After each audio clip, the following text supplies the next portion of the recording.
Yan, let's shout hallelujah! Hallelujah! Amen. Praise the Lord! Praise the Lord! Praise to Jesus! Amen. Amen. So, buhay na buhay po tayo lahat at napakaganda po na ating praise and worship, mga kapatid. And I believe that God is in this place. Amen. Amen. So, kasama po natin ang ating Panginoon and it's such an honor na ako po na naman ang talaga to preach the Word of God ngayong umagang ito, mga kapatid. It's always privilege, mga kapatid. Isa itong sa magandang pagkakataon sa akin, mga kapatid, na paglingkuran ng ating Panginoon. Dahil, mga kapatid, ang ating Panginoong Diyos na si Jesus ay napakasarap po paglingkuran. Dahil siya ay sapat na Diyos, tunay na Diyos, nag-iisang Panginoon. Amen. Palakpakan po natin ang ating Panginoong Jesus. And before we begin, mga kapatid, let us pray, hingi tayo ng guidance sa ating Panginoon sa ating pong gagawing pag-aaral in regards sa pag-ibig na may gawa. Amen. So, tayo po ay lumuko, tayo ay manalangin, mga kapatid. Aming Panginoong Jesus, aming Diyos na banal, purihin ka at walatiin sa iyong kaharian, O Panginoon. Lord, maraming salamat sa pagkakataon binigay mo sa iyong lingkod. Na ako po ngayon ay magtuturo, Panginoon, ng iyong mga salita. Gamitin mo, Panginoon, ang aking mga labi na maging daluyan ng iyong biyaya, Panginoon. Babang presensya mo ngayong umaga ito, Panginoon. Dawa yung mga sasabihin ko. It's not my will na masusunod, Panginoon, but your will be done. O God, gamitin mo lang po ako na maging channel ng iyong mga biyaya, Panginoon. And anoint mo, Panginoon. May your wisdom be upon me. And Lord, naway mag-aayos po ang aking pagtuturo, O God. And Lord, ito lang po aming samong dalangin. Nabalik ko po sa iyo lahat ng kapurihan, tanging sa iyo lang. In your mighty name, Jesus, we pray. Amen and amen. Hallelujah. So, isang request lang po, mga kapatid. Hihiling ko yung iba na lumipat dito. Kasi, bakante yun. Sayang yung blessing. Pag namudmud po ng blessing ng ating Panginoong Diyos, maubuli kayo.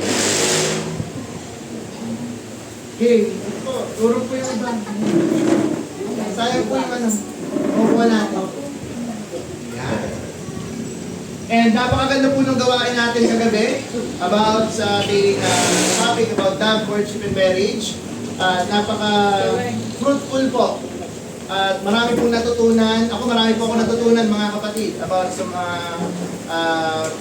buhay ng mag-asawa, about sa love, na ang courtship and love, minsan lang yung dumating, ay courtship and marriage, minsan lang yung dumating, pero ang love, it remains. Diba? Yun yung na-realize ko, mga kapatid, na ang marriage, dito lang yan, sa mundo. Diba? Kung nakinig tayo kay Pastor Lord, pagdating natin sa langit, tayo ay parang mga anghel na parang magkakapatid. Wala na po mga relationship pagdating natin sa langit. So habang nandito pa po tayo sa mundo, cherish po natin yung mga relationships natin. Dahil it will only last for this lifetime. And sa ating Panginoong Diyos, ang pag-ibig ay hindi nawawala. It lasts forever. Diba? Diba sabi nga sa Bible, hope will fade, yung faith will fade, but love remains. Alam niyo kung bakit? Kasi faith, pag nakita mo na ang Panginoong Diyos, yun na yung pinagsasama, ganito na yung pinasama sa palatayaan mo. So, wala na. Kasi faith is believing on what you don't know, what you don't see. But ayun na ang Diyos. So, wala na faith. Yung hope, si Jesus ang pag-asa natin, di ba?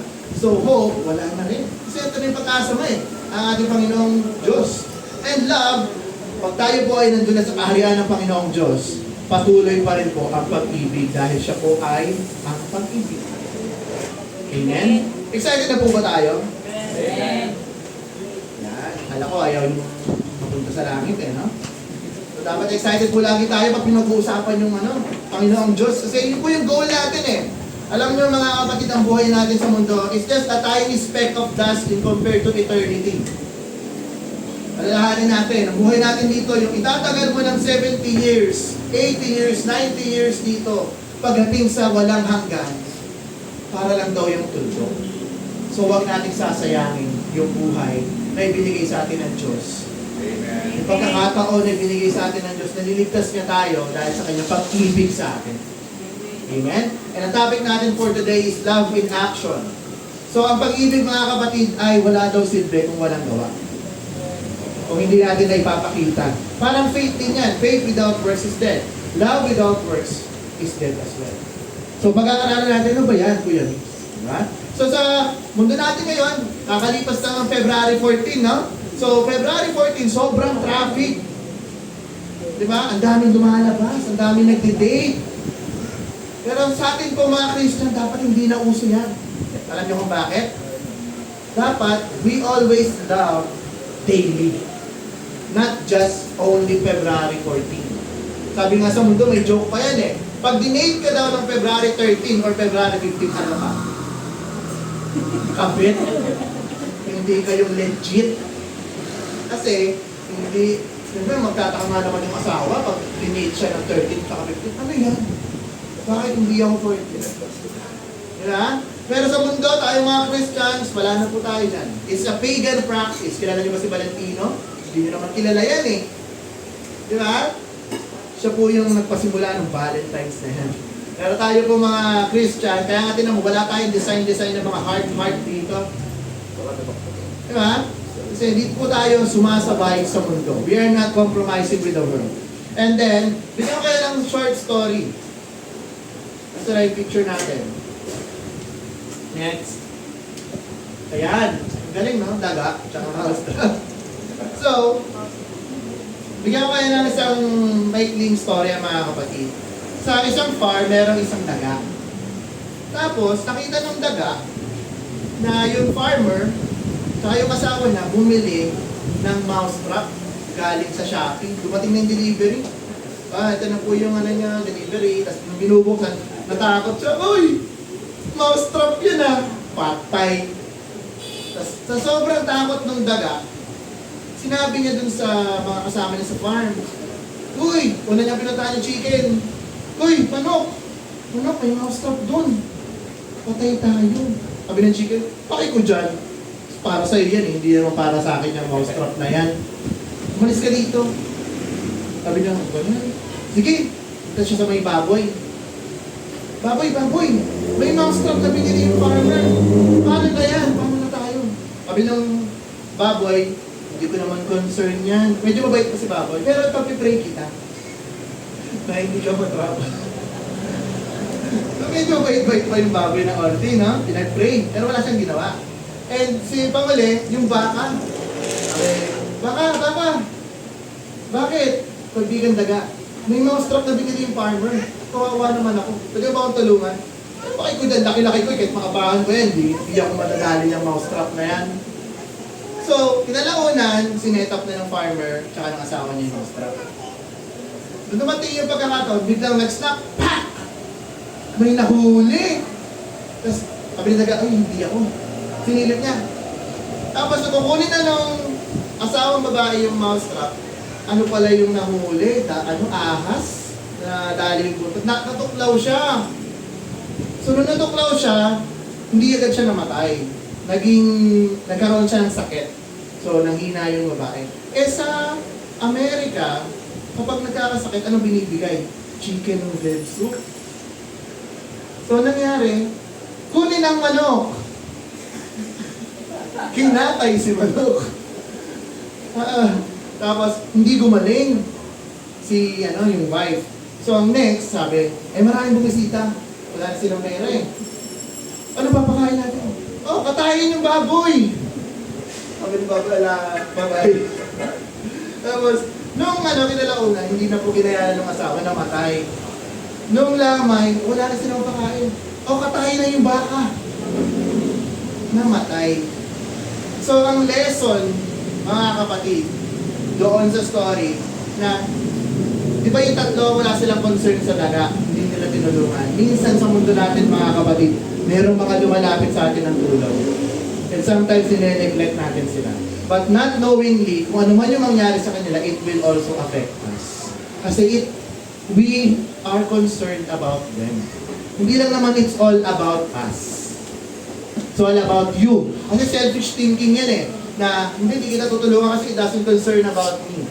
So ganun po yung mundo natin. Tignan mo kung ano nangyari. Dahil sa hindi nila pagtulong sa daga, at sila namatay. Diba? Kung tinulungan nila na alisin nila yung mousetrap, di wala sana mahuhuli ng ahas doon. Diba? Yun yung result. Sa buhay natin mga kapatid, minsan nangyayari yan. May mga lumalapit sa atin, humihingi ng tulong, but without love, dahil hindi tayo gumagawa, minsan may nag-pray lang natin, di ba? Parang yung bawi, pag-pray na lang kita. Pero walang ginawa. Naalala ko yung example na nanghihingi ng pagkain ng kapatid. Wala po akong makain, sis. Sige, pag-pray kita. Magkaroon ka ng pagkain. Di ba? Hypocrisy. Mas maganda bigyan mo na lang siya ng pagkain on the spot. Anong sense na ipag-pray mo siya, na bigyan siya ng pagkain ng Diyos, but you are able to give that person. So, ganun po yung mga kapatid. Yung love in action, ganun po. So, sana may natutunan tayo sa example na yan, mga kapatid. And, sana po hindi tayo maging tulad ng mga ibang hayop na they all only think about themselves. Diba? Madalas tayong mga tao, we always do murmuring eh. Nagreklamo tayo sa mga leaders natin. Ano ba yan? Gobyerno natin. Lagi na sinisisi gobyerno, di ba? Yung gobyerno natin, palpak. Yung presidente natin, palpak. Yung mga senador, palpak. Pero hindi nyo nakikita sarili na palpak. Diba? Reklamo ng reklamo. Pero walang disiplina. Nagtatapon ng basura kung saan-saan. Diba? It all starts within us. Diba? Instead na i-mock natin yung mga leaders natin, tulungan natin sila by our prayer. At pag-pray natin lagi yung ating bansa na maging maayos. Malapit na pong eleksyon. Yan. So, vote wisely mga kapatid. Huwag na tayong magpadala sa hype. Minsan ganyan tayo, papadala lang tayo sa hype eh. Kung sinong sikat, sinong artista, maging matalino na tayo. Diba? Pahinalin natin yung pag-ibig natin. The world needs love. Basahin natin yung John 13:34-35. Ang sabi dito, "A new commandment I give to you, unto you, that ye love one another, that as I have loved you, that ye also love one another. By this shall men all know, all men know that you are my disciples, and ye have loved one another." So mga kapatid, we as Christians, tinitingnan tayo ng mga tao by our actions. And by our actions, it can be measured by our love to one another. Diba? Kasi ang mga tao, mga kapatid, hindi lang yan nagsasalita, but they observe us. They observe us Christians. They always want to see yung mga mali natin. Diba? Ganyan ang mundo eh. Lagi nila sinisilip yan. So, tayong mga Kristiyano, dapat ipakita lagi natin na tayo ay nag-iibigan sa isa't isa. Hindi yung magkakasama sa church, nagsisiraan. Magkakasama sa isang kawan, sila nagkakagat. No! Bilang Christians, we should always love one another. Sabi nga sa lesson natin sa Sunday School kanina, unconditionally. Ano mong kalagayan, mahirap man yan, mayaman man yan, may sakit, wala. Dapat mahalin natin sila unconditionally. Walang reason. Diba? And sabi sa Bible, si Jesus, bumaba siya dito sa earth para i-summarize niya yung buong law. Diba? Binigay niya yung 10 utos. And yung mga Israelites, pinarami nila ng pinarami yan. Dinivide nila. Pero nung dumating si Jesus, sinamarize niya sa 2 lang. Alam na rin natin yan. Una, love the Lord your God with all your heart, all your soul, and with all your mind. So all in all, mahalin natin ang ating Panginoong Diyos sa lahat. And ano yung pangalawa? Love your neighbor as you love yourself. Kasi alam ng Diyos na mapagmahal tayo sa sarili natin eh. So, iniutos niya, mahalin mo ang iyong kapwa gaya ng pagmamahal mo sa iyong sarili. Kasi if you take care of yourself, you will also take care sa mga kapatid mo. Hindi mo sila pababayaan gaya ng pagmamahal mo sa sarili. So, yun lang po. 2 lang pala. Diba? Eh, tayo mga tao, gusto natin lagi paramihin yung mga gusto natin sundin, yung mga bawal. Diba? Pero sa Panginoon Diyos, 2 lang. Pag-ibig. Diba? So, paano natin may papakita yung pag-ibig natin sa Diyos? Marami pong ways. Una, we should always read our Bible to know more of Him. Diba? Para mas makilala natin ang Panginoong Diyos, dapat lagi tayo nagbabasa ng Biblia. Lagi tayo nakikinig sa mga Bible study, sa mga preaching, Sunday school, para lalo natin makilala ang Diyos.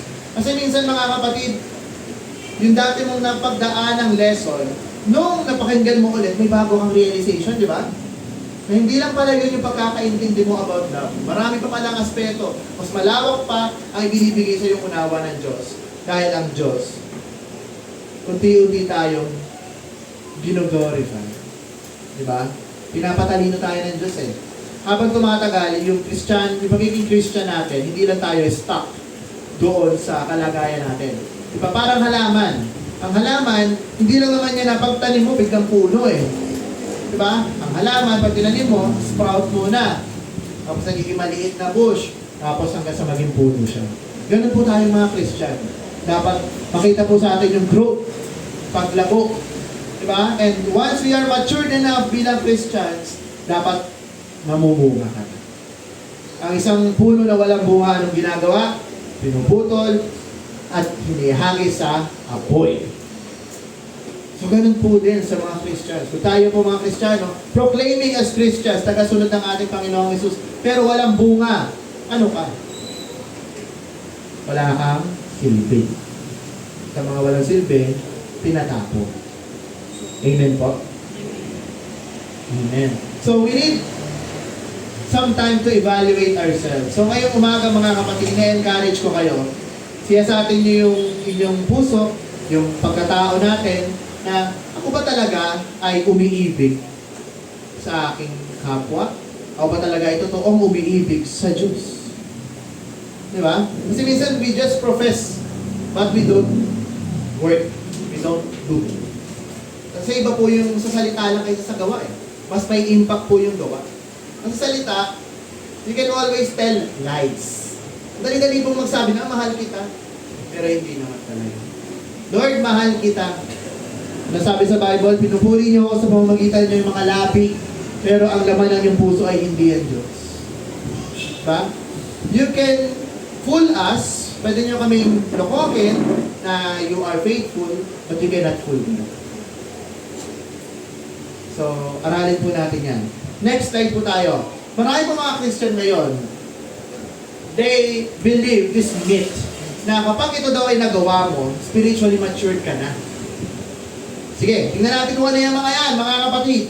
Una, knowledge. Kapag maalam ka na daw sa Word of God, matured ka na daw. Mga kapatid, beware of this. Kasi isa to sa mga factors na dangerous.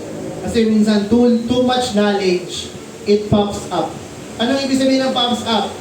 Nagiging boastful tayo sa kaalaman natin. Sometimes, hindi natin sa alam. Minsan, unaware tayo, mga kapatid, na mayabang na pala tayo. Na we always say, alam ko na yan eh. Ayoko na makinig na kasi alam ko na yan. Love, alam ko na yan. No. Okay lang, hindi na makikinig dyan. No. Every word of God na pinakikinggan natin, may bago tayong natututunan. We always need to seek God. Kasi minsan, too much knowledge, di ba? Pag alam niyo mga matatalino, minsan hindi sila aware na mayabang sila eh. Na nakaka-offend na pala sila, na itong level nitong tao na to, yun lang yung kaya niya eh. Pero, syempre siya, iba yung level ng isip niya, iba yung approach niya.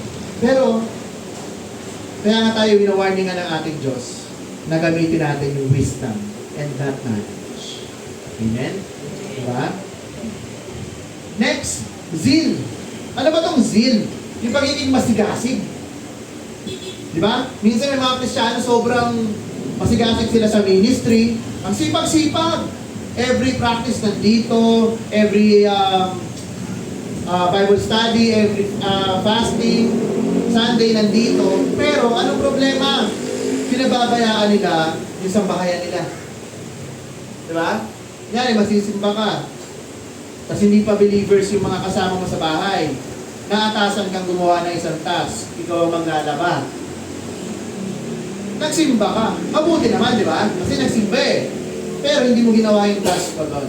Sa tingin niyo, magiging blessing kaya yun? Hindi, di ba? Kasi, meron kang responsibility na hindi ginawa. And gagawin mong excuse yung ministry mo, yung paglilingkod mo, not to do that. Mali yun. Kailangan kung masigasig tayo sa Panginoon, ilagay natin lagi sa tama. Gawin natin yung mga bagay na kailangan natin gawin sa bahay, gawin din natin yung mga kailangan natin gawin dito sa church. lahat po ng bagay ay kailangan organized. Kailangan nasa ayos kasi ang ating Diyos ay Diyos ng order. Ayaw niya ng sala-sala, ayaw niya ng burara ng Kristiyano. Dapat, pag Christian tayo, dapat everything is according to plan. Hindi pwedeng, ito lang naisip ko. Ay, sige, go tayo dyan. Ang ganda niyan, idea mo. Go! Go! Lahat po ng bagay dapat pinagpaplanuhan. Pinagpipray sa Panginoon. Yan po yan. So wala pong masama sa pagiging masigasig. Just make sure tama po. Activities, ayan, masipag. Ganon din po yan. So, masipag sa paglilingkod niya, pero ganon din, hindi niya rin napupukusan yung mga ibang bagay. Success. So yung maturity pala, hindi na may measure kung ilan na ba nadala mo sa Panginoon. Diba? Kasi minsan may mga gift tayo na evangelist, may evangelist tayo, may iba naman na hindi talaga evangelist. Iba po tayo ng gifts. So hindi po yan measure na tayo po ay mature na. Diba? Na, ay, ang dami na dala niyan sa church. Eh, nagkataon kasi na isang pamilya yung na-sharean mo eh. Tapos pumunta, ilan agad yun. Kunwari, family of 4 sila, 4 na. Pero it doesn't mean na you're mature enough as a Christian, mga kapatid. Position.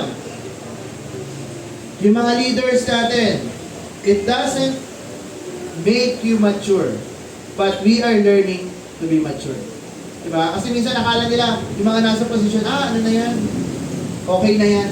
Nagkakamali pa rin po kami, mga kapatid. Mga nasa posisyon, they are not perfect. Leaders, may mga pagkakamali pa rin. So, wag natin silang i-judge agad na, mature na yan, dapat di na yan nagkakamali. No. Prone pa rin tayo dun, mga kapatid. But with the help of the Lord, kaya po natin yan i-overcome. Spiritual gifts. Dito naman, ilalagay lang po natin sa tama. Kasi ako naniniwala ako, mga kapatid, if you are a matured Christian, lalabas sa iyo to. Mga spiritual gifts. Ano ba yung mga spiritual gifts? Naalala ko ba natin? Ano yan? Kindness, patience. Kasi bunga po yan ang love eh. Di ba? May mga gifts. Joy, peace. Di ba? Yan, kailangan. Kung mature po tayo, naniniwala ako meron tayo niyan. And then sacrifice. So hindi po nasusukat na kung tayo ay mahilig mag-sacrifice, tayo ay mature na. Diba? So lahat po yan, tama po. Basta ilagay lang natin sa tamang lugar. Diba? Kasi kung tayo po ay meron mga kanyang characteristics, hindi po yan masama. Kailangan po natin siyang linangin. Let's make sure na meron po tayo niyan. And we always give back the glory sa ating Panginoon Jesus. Amen po ba, mga kapatid? Palakpakan po muna natin ang ating Diyos. So ano po pala, Kuya Mix, ang measure para makita tayo mature na? Nakikita po yan, mga kapatid, through love. Yung pag-ibig natin sa ating kapwa, pag-ibig natin sa ating Diyos. Kasi kung tayo po yung umiibig, tayo po ay gagawa. Diba? Tulad ng mga nanliligaw, sa mga lalaki, diba? Pag nanliligaw, laging nakabuntot. Diba? Pero ba naman nanliligaw na, ano lang, easy lang, no? Sige. Gusto kita. Kaya na. Wala. Pag nanliligaw ka, nagpupurso ka. Diba? Papakita mo lagi yung best mo. So dapat ganun tayo, mga kapatid, sa pag-ibig natin sa Diyos. Lagi natin papakita yung best natin. Gigive natin yung best natin. Offer natin sa Kanya yung best natin. Kasi, mahal natin siya. Diba? Alam niyo, mga kapatid, sobrang lugi na nga ang Diyos sa atin eh. Tayo, hindi tayo karapat-dapat na mahalin, pero minahal na natin. We are undeserving. Pero dahil mahal tayo ng Diyos. Diba? John 3:16, lagi natin binabasa. No? Bibigyan na tayo ng kaligtasan. Lahat tayo, we are doomed to die. Lahat tayo dapat doon sa kaparusahan. Kasi lahat tayo makasalanan eh. Hindi dahil sa minana natin yung kasalanan, dahil gusto natin ang kasalanan. Diba? Ang sin kasi, it's a choice. Hindi siya aksidente. Diba? Yung mga kasalanan natin, hindi natin pwede sabihin sa Lord, sorry kasi nagkasala ako. Decision mo yan. Nag-decide ka sa buhay mo na magkasala. Amen? So, kailangan ipakita natin kung ano tayo sa magitan ng pag-ibig natin. Bigyan ko yun ng short example. Parang sa mga estudyante. Paano mo malalaman kung matalino ang estudyante? By exams. Diba? Kasi pwede sabihin ng estudyante, pag nagtanong si teacher, alam niyo na ba itong class? Wala na bang tanong? Nasabihin, wala na po, okay na po. Nag-quiz bigla. Bagsak. Ibig sabihin, hindi natuto.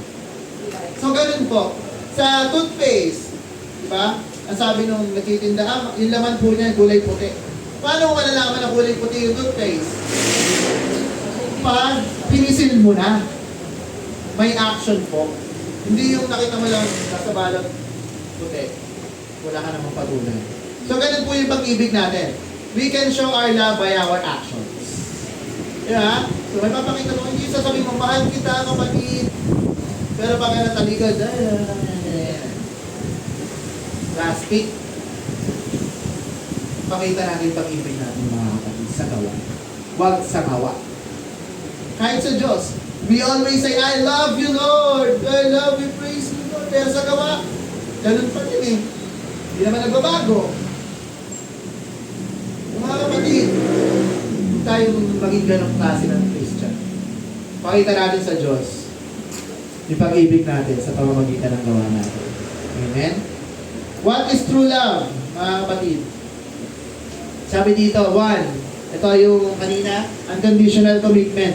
Ito yung pag-ibig na walang rason. Pag tinanong ka, bakit mo siya inibig? Bakit mo siya minahal? Ang sasagot mo, dahil ginusto ko. Dahil ginusto ko siyang mahalin. Hindi dahil siya ay maganda, hindi dahil siya ay gwapo, hindi dahil siya ay mayaman, hindi dahil siya ay meron ito. Minahal ko siya dahil pinili ko siyang mahalin.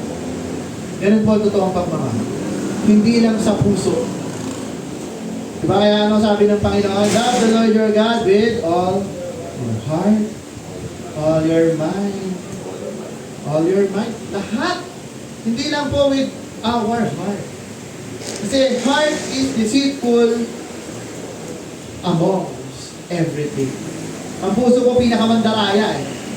Diba? Kaya madalas, ang tao, laging nadadaya ng puso, mahal ko siya. Pero mahal ko rin siya. Diba may kanta, sana dalawa ang puso ko. Anong ibig sabihin nun? Para, yung isa para doon. Sa legit, yung isa para sa isa. Maliit yung idea yun, mga kapatid. Ang pagmamahal natin dapat iisa lang. Maging sa ating Diyos, dapat siya lang po ang mahal natin at hindi rin po natin siya ipagpapalit sa mundo. Diba? Madalas po kasi yun yung challenge natin eh. Sino uunahin ko? Si Lord ba o ang mundo? Diba? Sabi sa Bible, you cannot love both God and Mammon. Mammon is pera. Kasi noong mga panahon na yun, kahit sa ngayon, pera pa rin talaga. Kung wala kang pera, hindi masaya. Totoo ba? Pero sa ating mga Kristiyano, kahit walang pera, nakakangiti pa rin. Napakamuna na natin.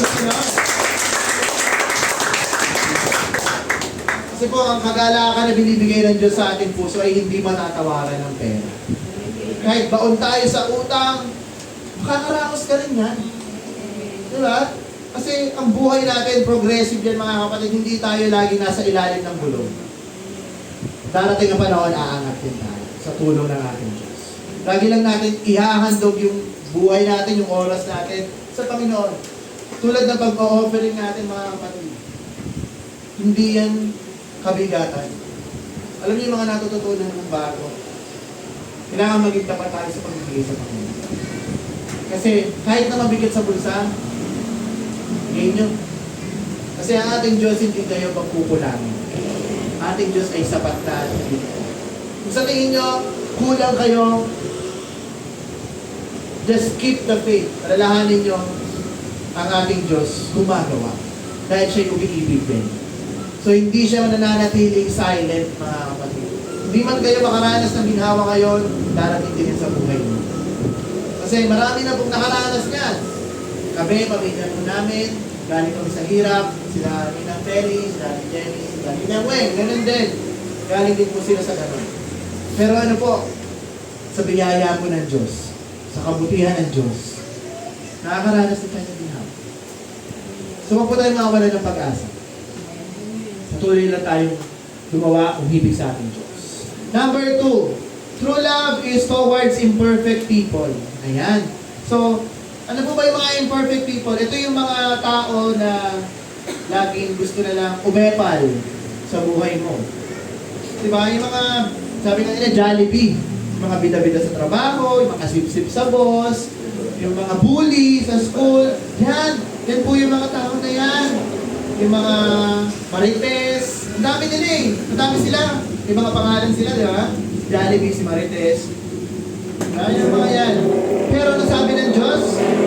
Mahalin mo ang iyong asawa. Napakahirap, kaya nga sabi nga, ang pag-ibig ay imposible.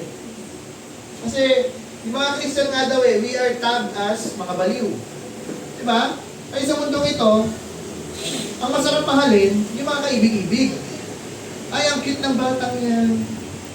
Pero pag, gano'n mo ba tayo? Pag nakita ng cute na bata, ay, ganda. Pero pag nakita ng pangit, no? Ay, dugyot! Diba?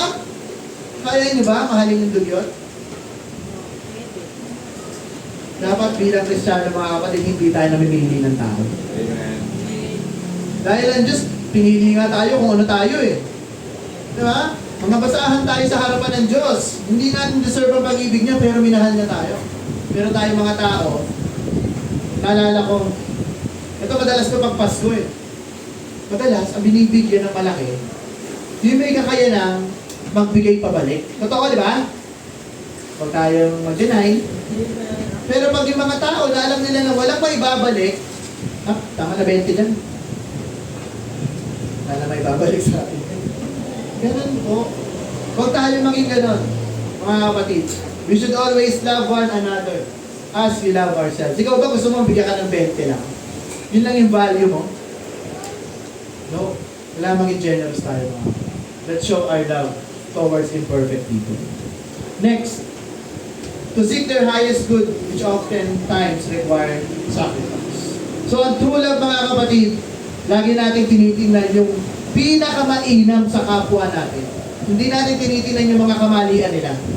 Oo, meron sila mga nagawa sa ating mga kamalian before, pero pag mahal natin ang ating kapatid, lagi natin tinitingnan yung best nila.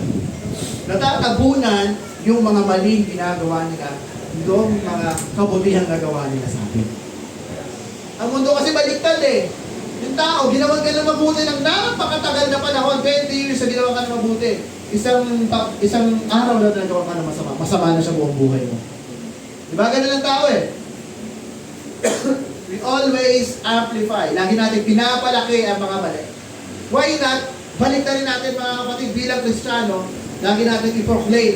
Lagi natin ipangalandakan ang mga tamang nagagawa ng kapatid natin. Let's be happy sa achievements nila. Let's be happy sa mga accomplishments nila.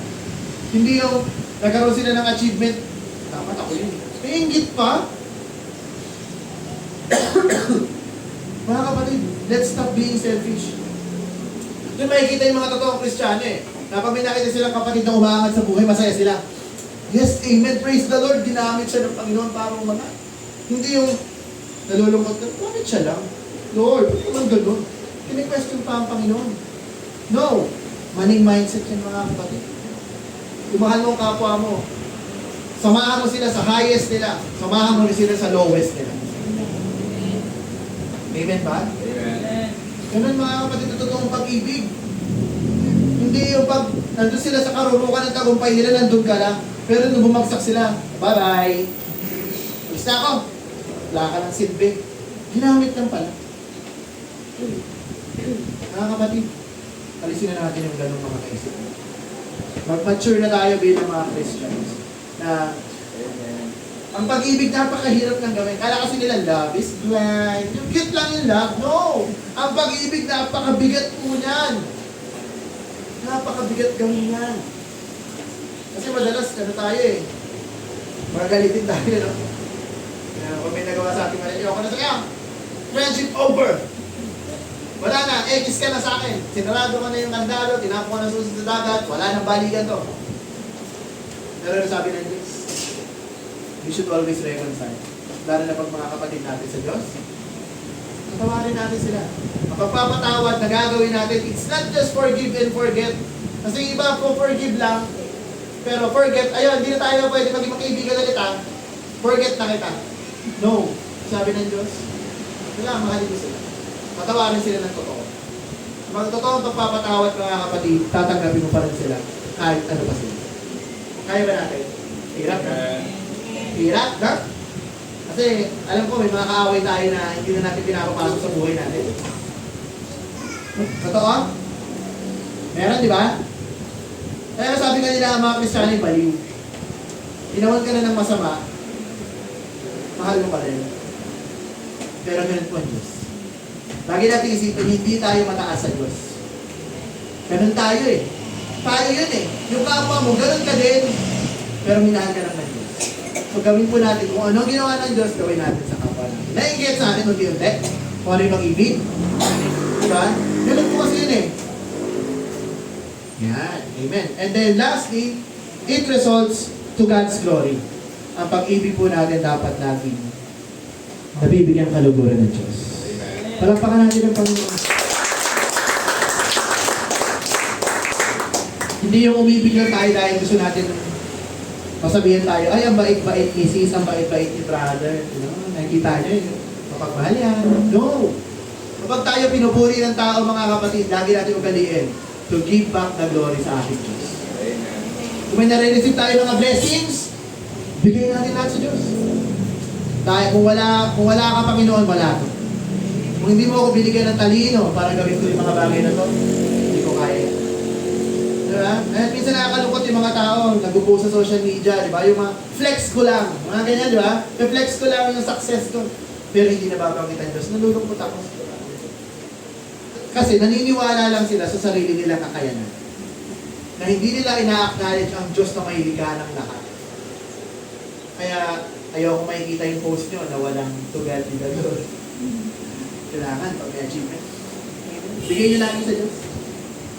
In good times and bad times, glory pa rin sa Panginoon. Amen? Amen? Amen. True love is action.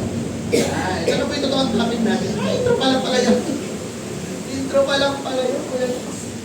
True love is action. Sabi po ni David Jeremiah, love is worthless unless it's expressed in deed and behavior. Totoo? Amen, ha? Amen. Ang pag-ibig daw ay walang kwenta unless ito po ay ating ipinadama sa ating kapwa. Amen? So, basahin natin. Ang pinaka-paborito natin. Nabasa na ilang kahapon, kanina. Kasi ano? 1 Corinthians. Pero dito muna tayo sa 1-3. 13:1-3. Ang sabi dito, though I speak with the tongues of men and of angels and have that charity, I have become as sounding brass or a tinkling cymbal. Number 2, and though I have the gift of prophecy and understand all mysteries, all knowledge, and though I have all faith, lahat nasa yun na lahat daw, so that I can move mountains and have that charity, or love yan, love, I am nothing. Bigyan ko lang kayo ng context. Yung panahon na yan, message po kasi ito ni Paul sa mga taga-Corinthians. Mga taga-Corinthians, so blessed ang church nila. Meron sila mga spiritual gifts doon. Meron may gift of prophecy, meron mga nag-speak in tongues doon. Magaling sila. Kumbaga sa ministry, sila yung mga elite. Sila yung mga pinakamagaling sa mga churches. Pero, dumating sa point na nag-aayabangan na sila, wala yung ibang church na yan kasi dito nagpapagaling kami ng mga may sakit nagpapalayas kami ng mga we have faith, nasa amin na lahat. Kaya sabi niya, give of prophecy, understanding all mysteries ng Biblia, knowledge, faith that can move mountains. Pero sabi, I don't have that. Ano daw tayo? Nothing. So aanhin mo lahat ng talents, accomplishment, achievement kung wala kang pag-ibig. Isa ka lang daw, parang batingaw na nag-aalimaw mo lang dyan, pero wala kang pinang. Di ba? Marami po kasi mga Christians, they just aim to get these gifts. Speak in tongues, yung knowledge about God, yung faith, but wala silang pag-ibig sa Diyos.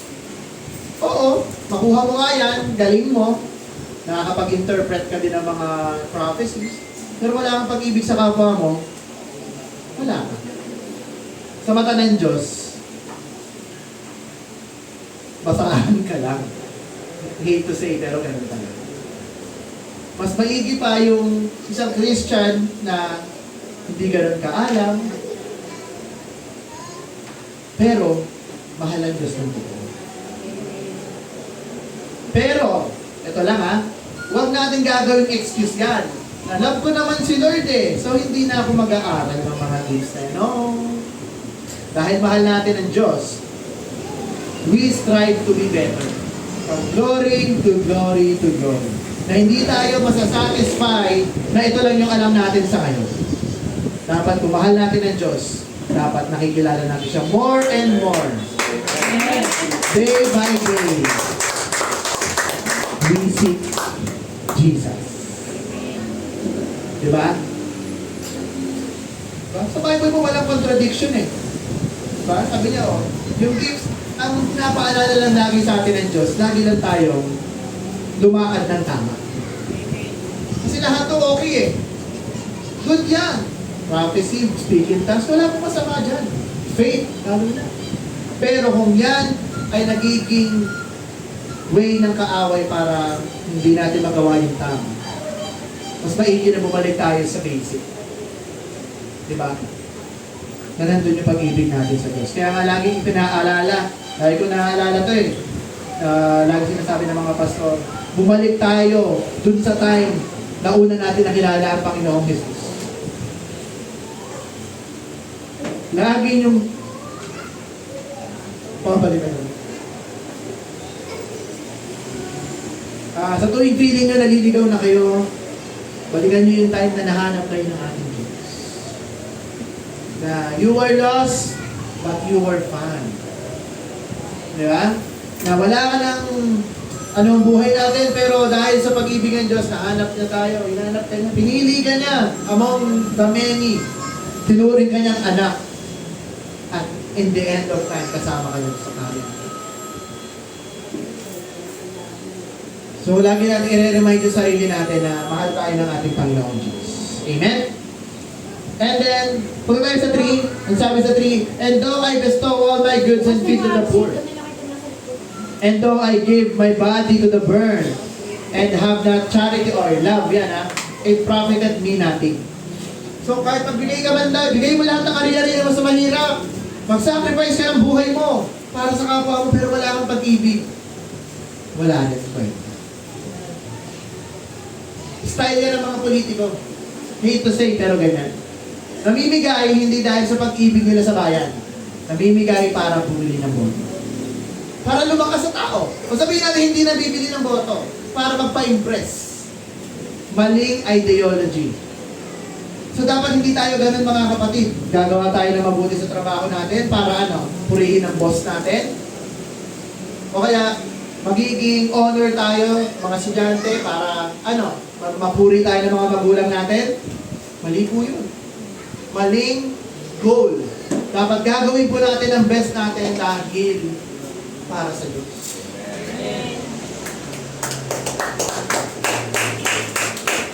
Nagigets nyo na, unti-unti, mga kapatid, na ang love, it's not about us. It's about Him.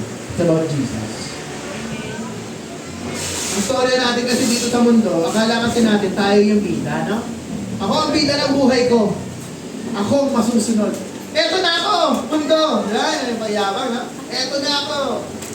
Pero alalahanin mo, sa isang snap lang, kayang kunin ng Diyos lahat sa'yo. Amen. Si Job, mga kapatid, mabait pa yun, ha? Si Job. Nasa kanya na ang 1/4 na kayamanan ng buong daigdig ng panahon na yun. Pero, nagawang kunin ng Diyos. Tapat si Job, ha? Lalo pa yung mga hindi tapat. May yabang mo, no? Ako na ang bilyonaryo, kasing yaman na ako ni Elon Musk. Namatay ka. Napakinabangan mo yaman mo? Hindi. Kaya lagi tayo pinapaalalahanan ng Diyos na huwag tayong mag-impok ng kayamanan dito sa lupa. Dahil ang kayamanan na yan, nasisira, nananakaw. Saan tayo mag-iipon ng kayamanan? Sa kalamitan. At paano natin gagawin yun? Paggawa. Dahil umiibig tayo sa kapwa. Di ba? Hindi dahil sa paggawa, dahil gusto lang natin makipakita sa mundo na Christian ako eh. Dapat ko yung gawin kasi Christian ako. No. Gawin natin yun kasi mahal natin sila. Dahil mahal natin ang Diyos. Diba? The more we learn, the more we understand. Ganun po yung mga kapatid. Kailangan lagi na tayo may open mind. Bigyan ko kayo ng story ulit. Nasaan yung carrots natin? Ayan, parang hindi boring yung discussion natin. Carrots, no? Ayan. Pero ano lang po yan, kunyari lang yan. Yung carrots, ang story ko kasi is about sa isang farmer. Ano po siya? Farmer siya ng carrots. At yung mga carrots niya, magaganda. Mahal na mahal niya yung hari. At sa araw, pumunta siya sa hari. Mahal na hari. Napakabuti mong hari sa amin. Lagi mo kami tinutulungan sa mga pangangailangan natin. Ito, handog ko sa iyo.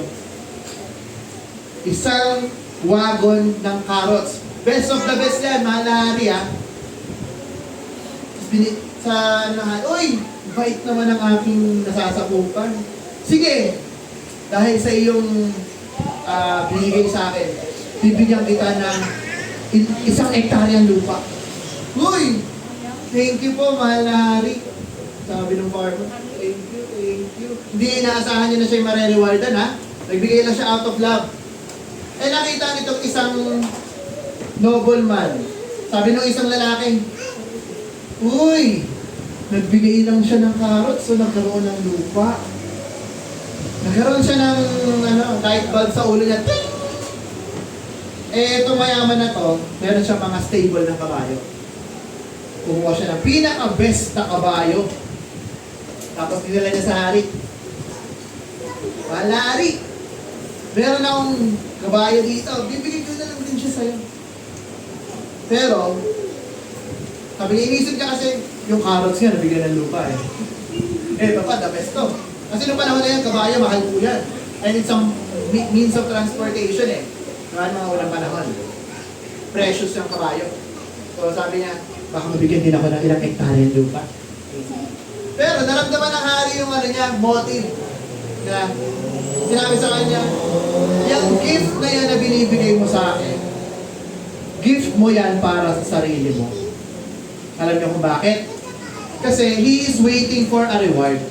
Na ibibigay na yung kabayo na yon para pag inaccept ng hari, mabibigyan siya ng reward. So ang nireregaluhan niya, hindi yung hari. Ang nireregaluhan niya, yung sarili niya. Nai-get sa akin? Ganun tayo minsan eh. Sometimes we give to the Lord not because we love the Lord. We give to the Lord kasi magbe-benefit tayo. Totoo? Diba? Kasi dami natin hinihiling eh. The Lord, diba? Lagi nga dinidiscuss sa mga offering na kapag nagbigay kayo sa Diyos, dodoblehin niya. Triplin, quadruple. Ang nagiging mindset ng Kristiyano, ano pala?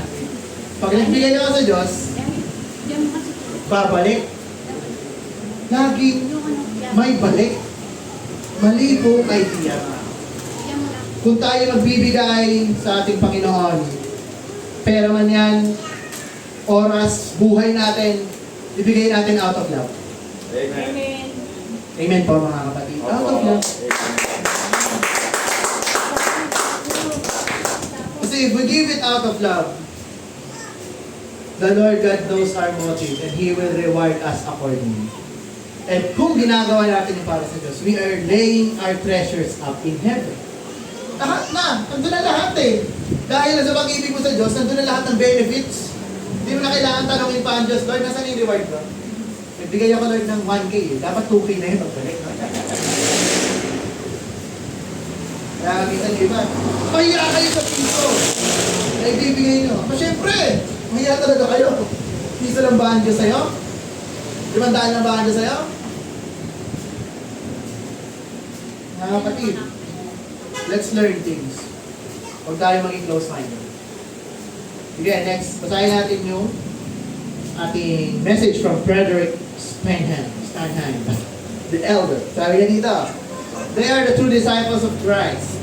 Not know most, but who love most. Agree? Amen? Amen. Na ang totoong mga Christian, hindi yung may pinakamaraming alam. Ang totoong Kristiyano, yung pinakamapagpahal sa kanyang Diyos at sa kanyang kapwa. Diba? So, kala niya simple lang yung love, no? Ay, sarap pag-usapan ng love. Kala niya easy lang yan, no? Hindi po. 1 Corinthians 13:4-7. Ito na. Ito nabasa na natin ito kanina, no? Love suffers long and is kind. Love does not envy. It does not parade itself. It's not puffed up. Does not behave rudely. Does not seek its own. It's not provoked. Thinks no evil. Does not rejoice in iniquity, but rejoices in the truth. Bears all things, believes all things, hope all things, endures all things. What we learn is, sa ating topic today, is true love is an action. Sige, next. Based dyan sa 4-7 ng 1 Corinthians 13, makabasa natin kung ano yung love, ano yung hindi love, what love is not, and what love will always do.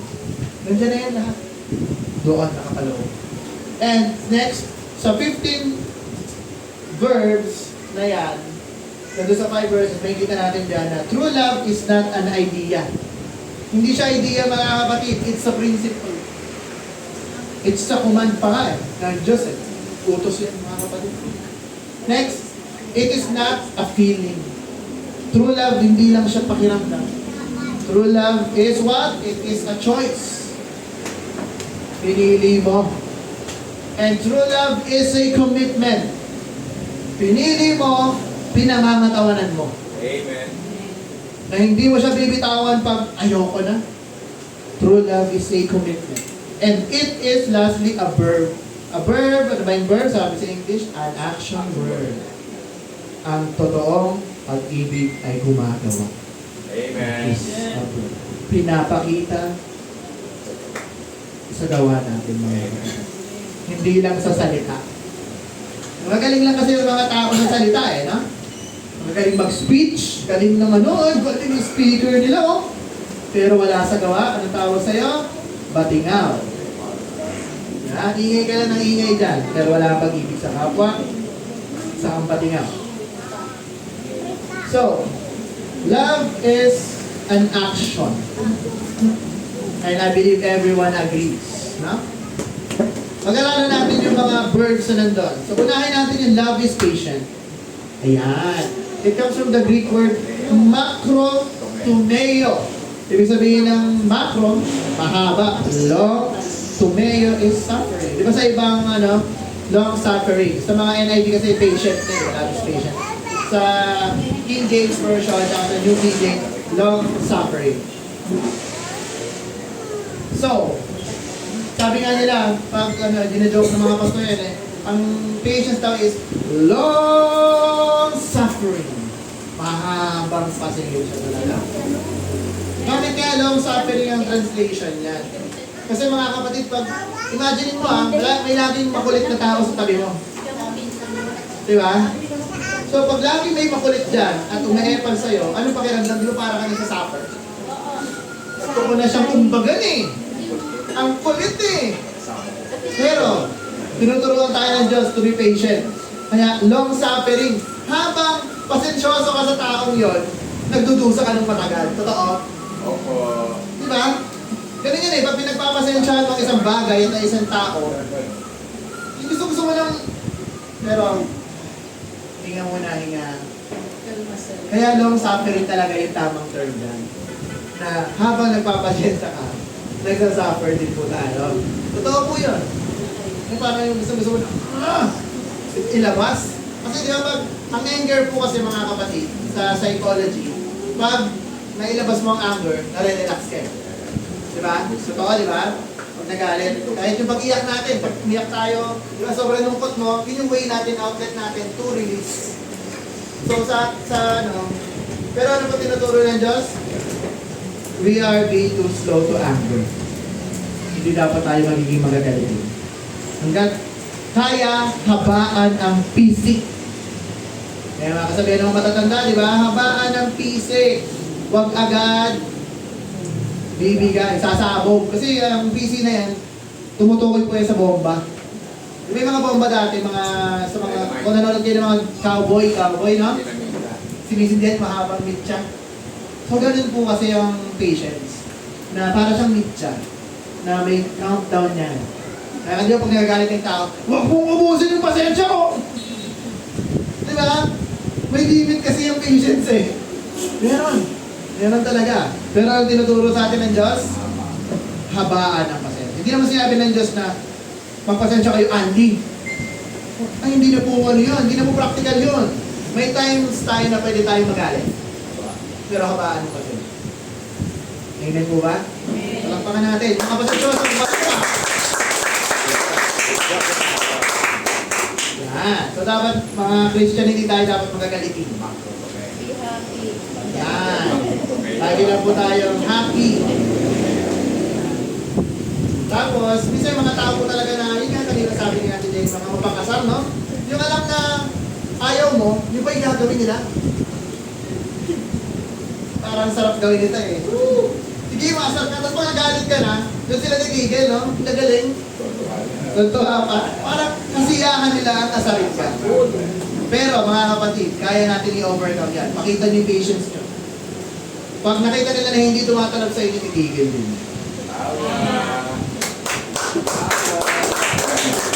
Ganyan yung kaaway eh. Ganyan din po si Satan eh.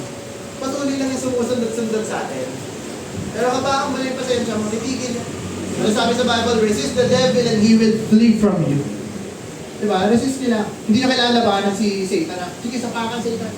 No, hindi nyo kaya Satan. Makapangyarihan yung angel yan eh. Pero resist lang.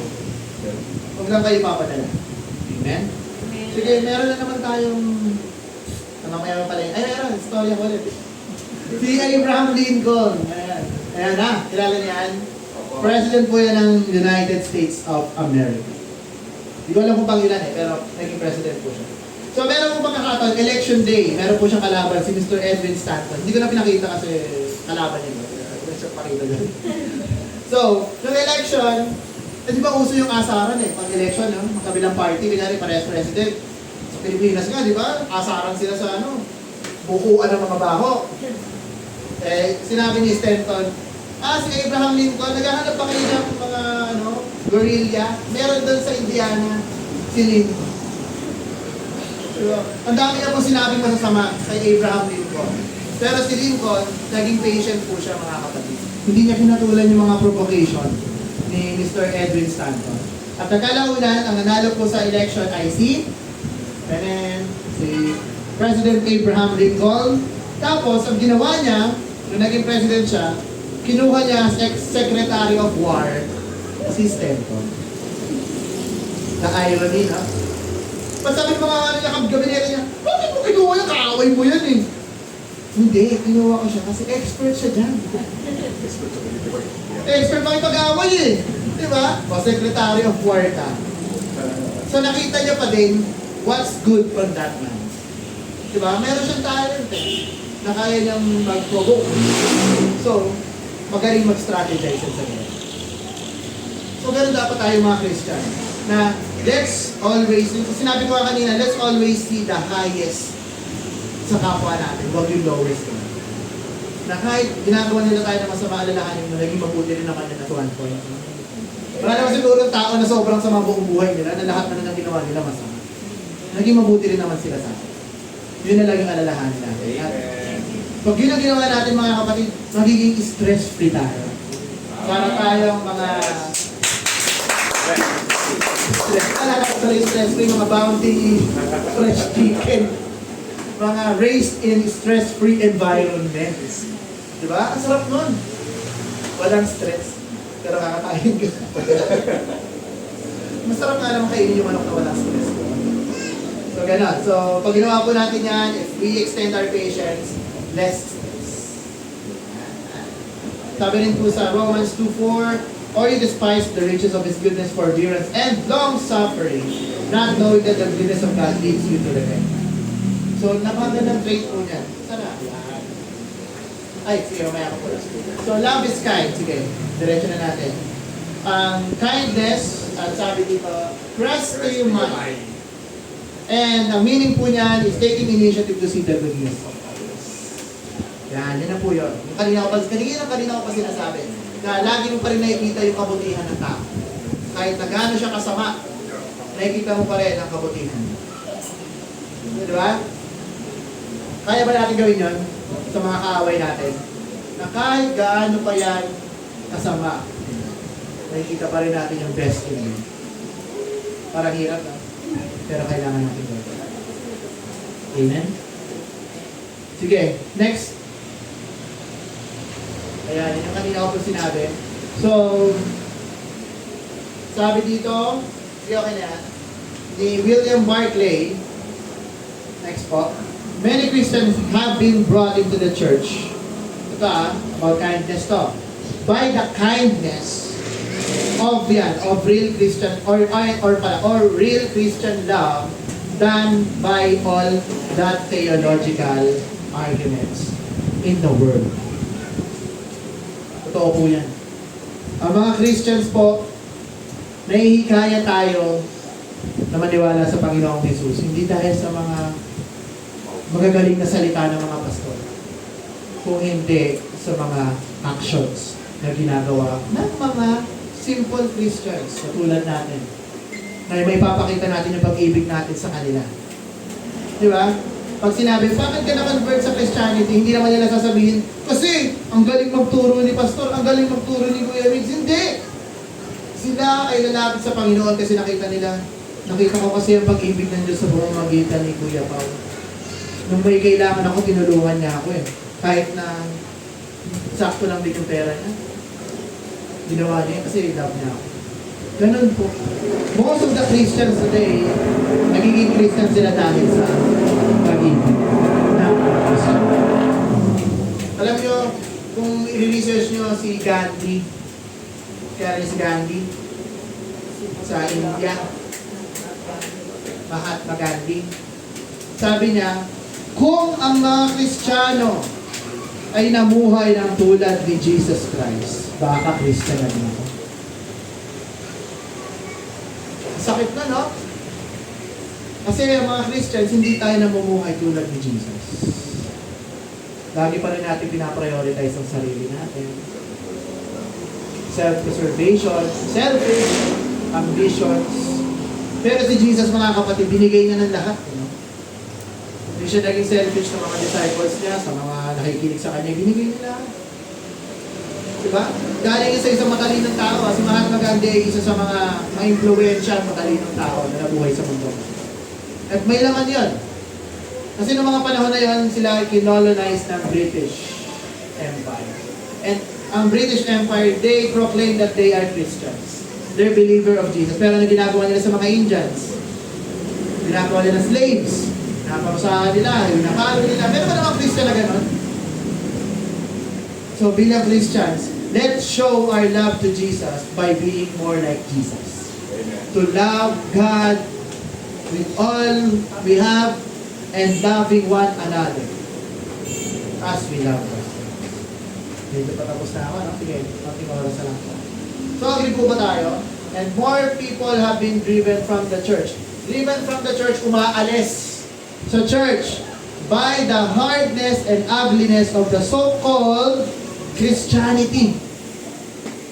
Yung mga kultura ng Christian na lahat na lang pinupuna. Ay, mali. Ba't ka ganyan? Although, dapat natin siyang ini-improve. Kasi, dapat talaga, kung haharap ka sa Diyos mo, haharap ka ng maayos. Hindi ka haharap ka nakapangbahay na. Ako, mga kapatid, hindi po ako nangingimi na manita. Sumama na po ang loob nyo sa akin. Sabihin nyo na po ang gusto nyo sabihin sa akin. Pero yun po ay paalala ng isang kapatid na nagmamahal sa inyo. Kasi hindi po masamang mang-rebuke ng kapwa natin. Sabi nga sa Bible, open rebuke is better than silent love.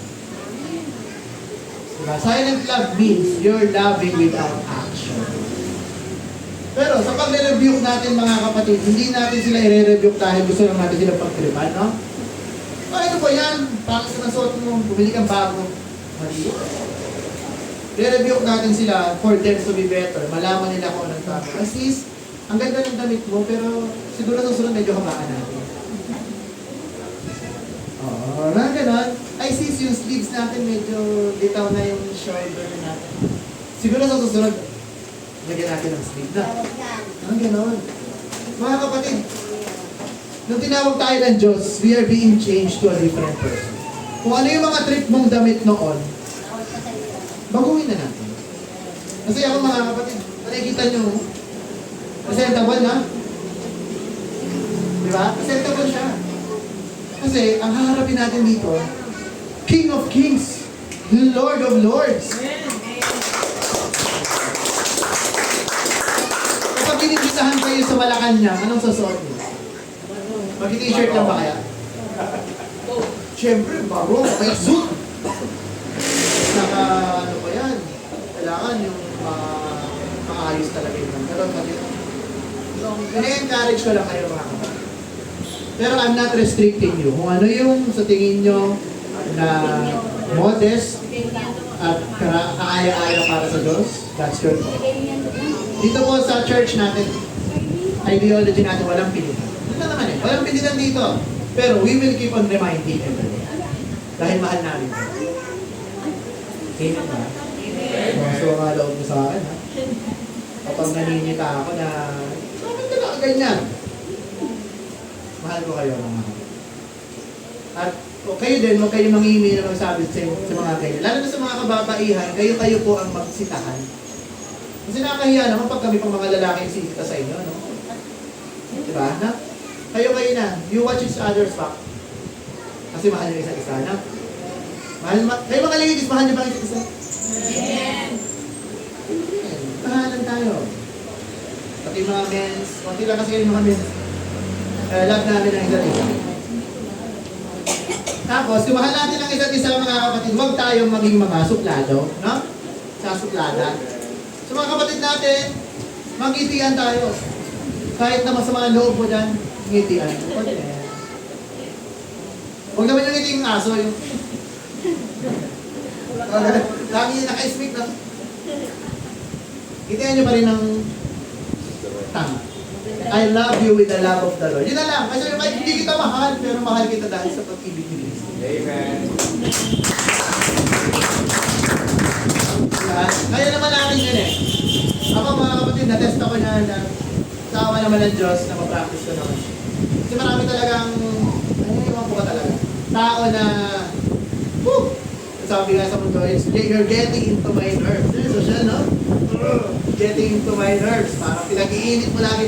Kasi meron talagang taong ganun, makita mo pala, nag-iinit na ulo mo, no? Pero talagang ganun. Totoo po yun na parang kontrapelo mo siya, makikita mo siya. Wala naman siyang ginagawang masama. Pero pag nakita mo siya, nakainit na talaga ng tao.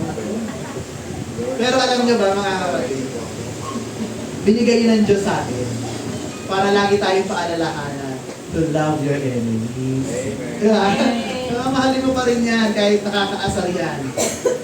Amen. Next, love is not jealous. Bibilisan ko na po. Zelo. So, dapat po ang pag-ibig hindi tayo nagda-drag down ng mga kapatid natin pababa.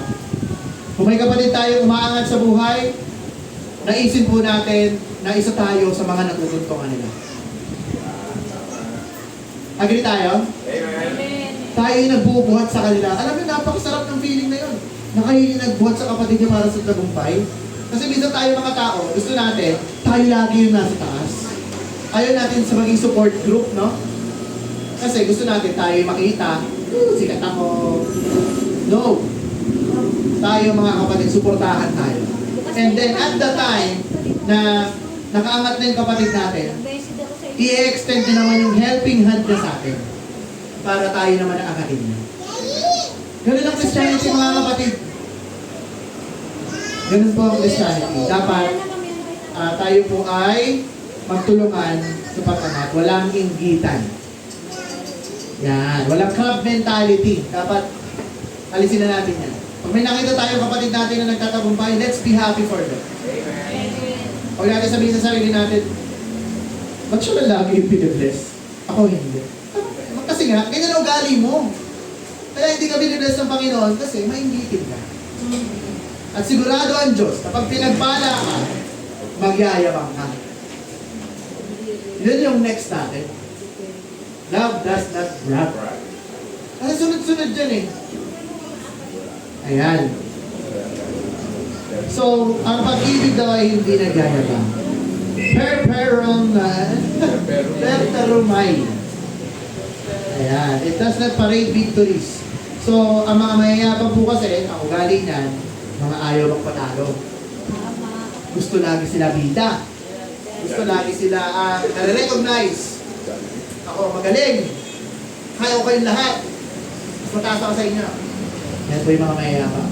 Pero kung mahal natin ang kapwa natin, love yourself as, I love your neighbor as you love yourself. Pantay kayo. Walang mataas, walang mababa. Pare-parehas tayong ginawa ng Diyos eh. Yung mga status kasi dito sa mundo, gawa na lang yun ng tao. Mayaman, mahirap, estado. Pag mahirap, hindi pinakikinggan. Pag mayaman, kahit mali, pinakikinggan, di ba? Pero sa Panginoon, lahat tayo bantay-bantay.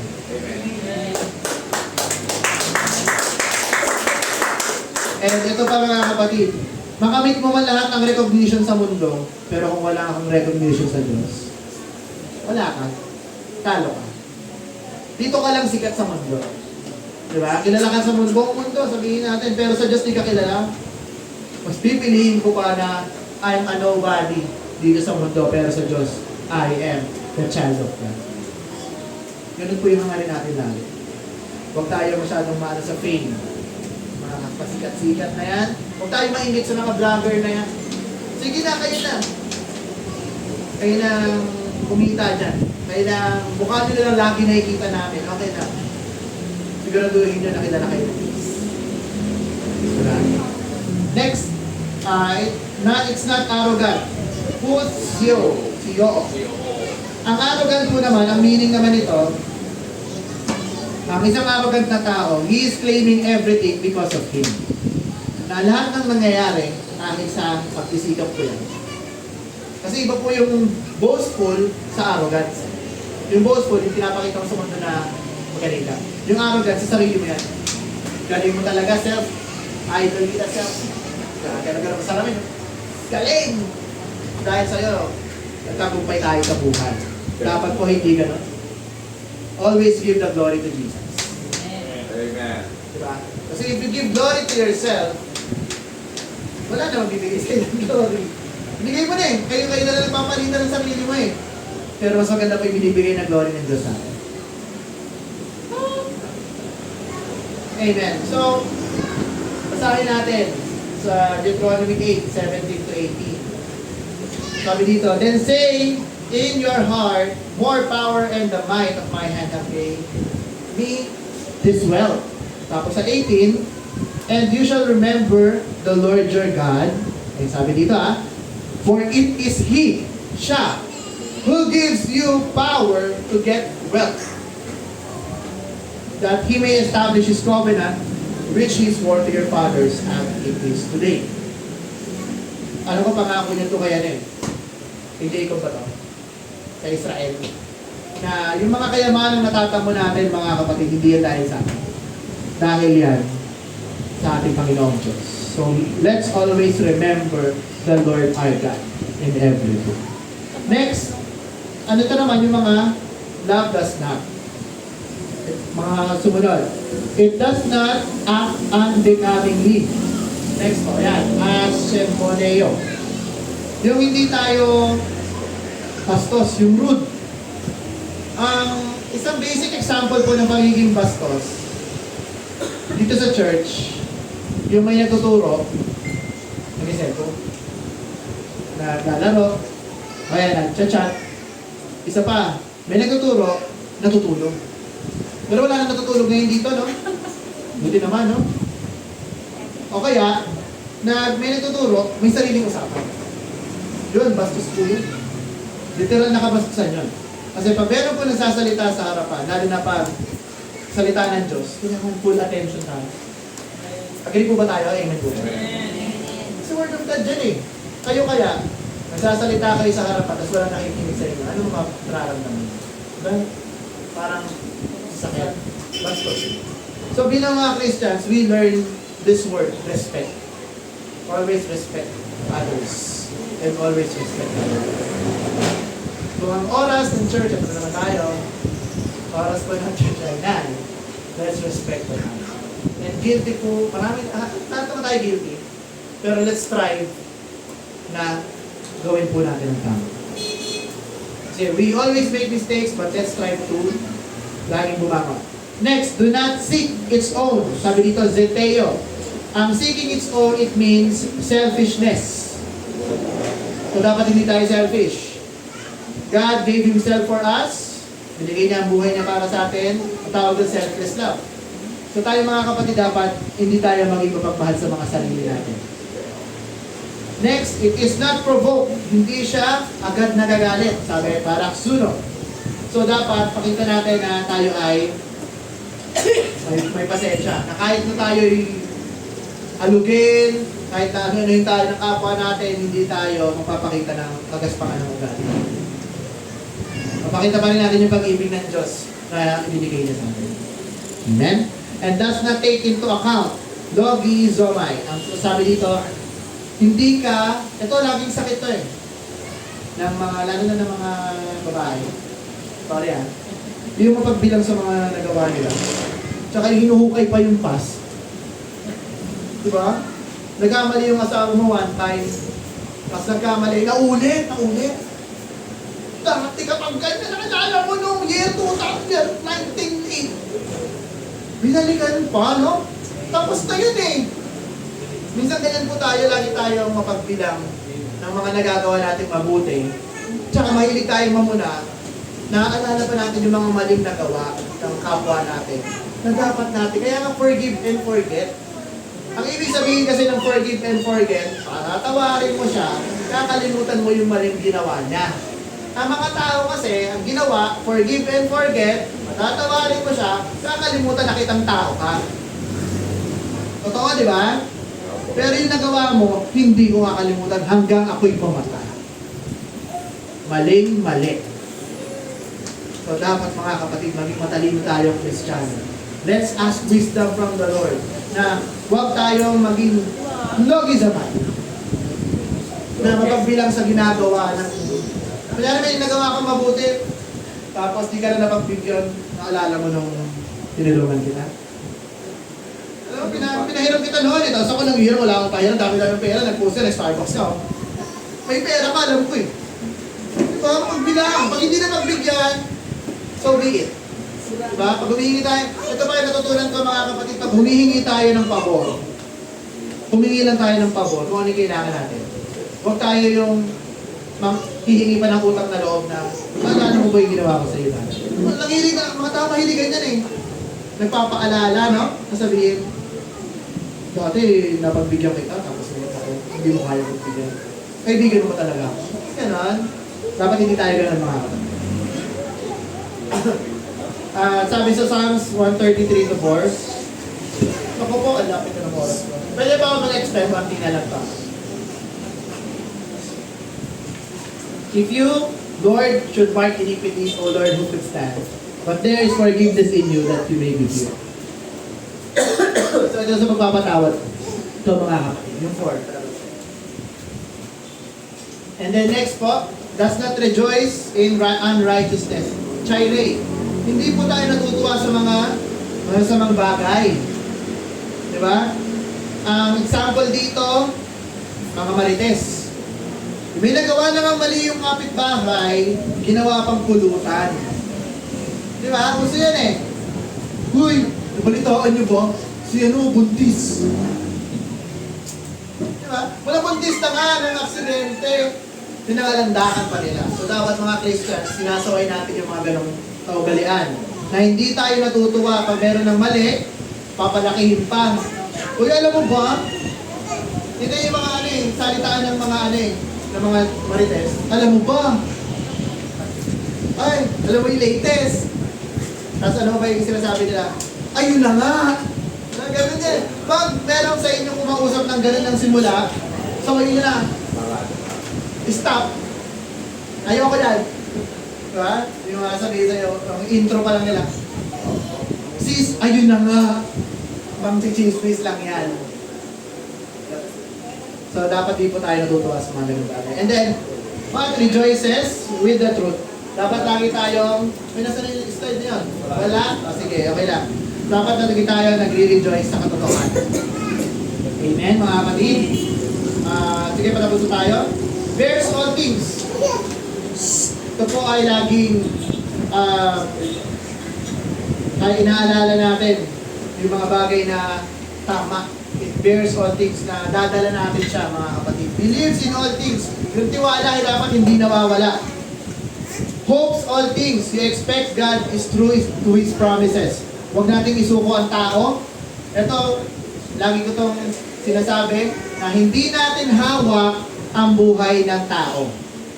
Huwag natin silang bigyan ng ultimatum na, masama yan, to the bones, hindi na yan maliligtas. Diyos ka ba? Hindi mo alam ang plano ng Diyos sa buhay nila. Malay mo, ginagamit lang yan ng Diyos para i-test ka. Na pinapasama niya ng pinapasama ang tao na yan hanggang sa maburyo ka na at wala na sa pasensya ko. Kung hindi mo yan napagtagumpayan, talo ka. Pero in the end, ililigtas niya rin pala, no? Nakita kayo sa langit, hello bro! Diba? Oh, ang masaklap nun, worst case scenario, siya napunta sa langit, ikaw sa impyerno. Sa langit siya pinupuna eh. Let's be wise, mga kapatid, love with action. Diba? Kaya wag natin susukuhan ng mga tao. Like yung mga kapatid natin na wala dito, wag natin silang sukuhan. Panalangin natin sila sa Diyos. Pero, advice ko lang mga kapatid, huwag natin idaan sa makamundong paraan. Kung anong ways natin, na naisip natin na tama, atin lang yan. Lagi natin sundin kung ano ang gawa na gusto ng Diyos para sa kanila. Diba? Kasi minsan tayo mga tao, akala natin, yung gusto natin, yun yung best. Pero ang gusto ng Diyos, yun yung best. Yung akala mong tama sa atin, mali pala sa Diyos. Lagi mong sinasabi, ay, tao yan, hindi mabuti yung tao. Ayoko nang sharean yan. Kasi bahala na siya, mabulok siya sa impyerno. Diba? Coming from a Christian, hindi lumalabas sa bibig ng pagiging Kristiyano. Pero kung tayo ay totoong Christian, mahal natin ang kapwa natin, Lord, maawa ka sa tao na hindi niya alam yung ginagawa niya. Pero dahil love ko siya, hihiling ko sa iyo, Lord, na kayo na po bahala sa kanya. If in the end of his life, makakilala siya sa iyo, so praise you. Kung hindi man, hindi mo siya pinili, papurihan pa rin sa iyo, Panginoon. Kasi dapat ganun po tayo manalangin eh. Lagi natin sinaalang-alang ang gusto ng Diyos. Hindi yung gusto natin. Kahit nga sa mga hiling ako, kung binago ko na po yung prayer ko eh. Pag nahiling ako sa Diyos, Lord, kayo na po bahala sa pag-iingat sa akin. Hindi yung, Lord, ingatan mo kami ha. Wow! Inutusan mo ang Diyos. Lord, pagpalain mo po kami.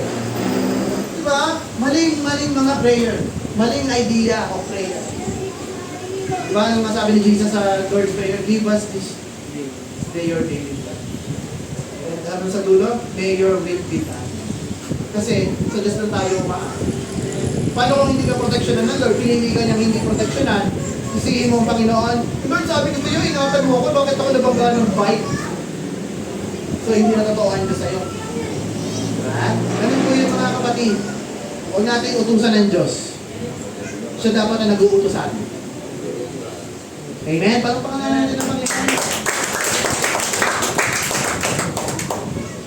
Hindi naman kayo nabuburyo kahit overtime na tayo. No? Dumating na lang. Patapos na. 5 minutes na lang po mga kapatid. Ang sabi din sa 1 Peter 4:8, and above all things, have perfect love for one another, for love will cover a multitude of sins. Yung pag-ibig, kaya takpan niya lahat ng kasalanan. Di ba? Kanina ko pa sinasabi yan eh. Na kapag nakikita mo ang kabutihan sa isang tao dahil mahal mo siya, lahat ng maling nagagawa niya, natatakpan niya. Hindi yung vice versa. O nakagawa ng mali, lahat ng mabuti natakpan.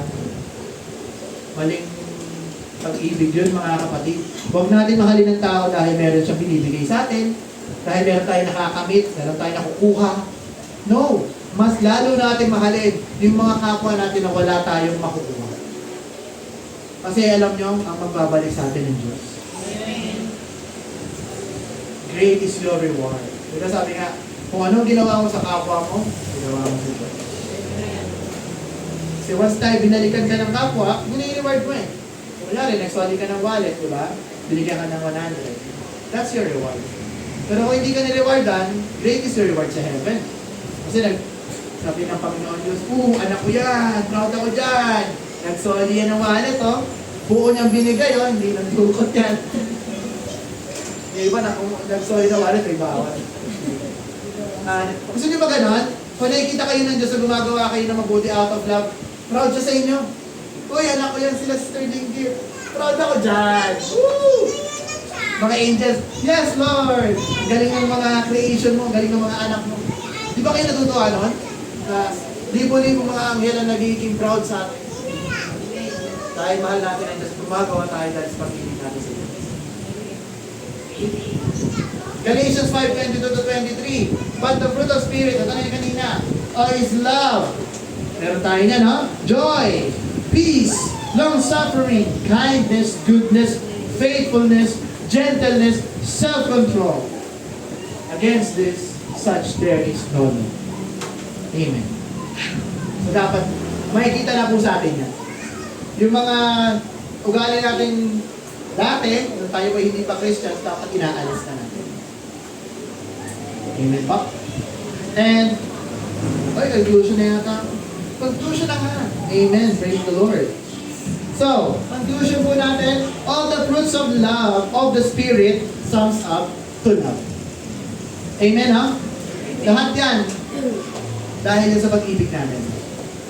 And you cannot love until you meet the true love. Which is, ang true love is si Jesus. Kung hindi pa natin nakikilala ang ating Panginoong Diyos, hindi pa tayo marunong umibig ng tama, no?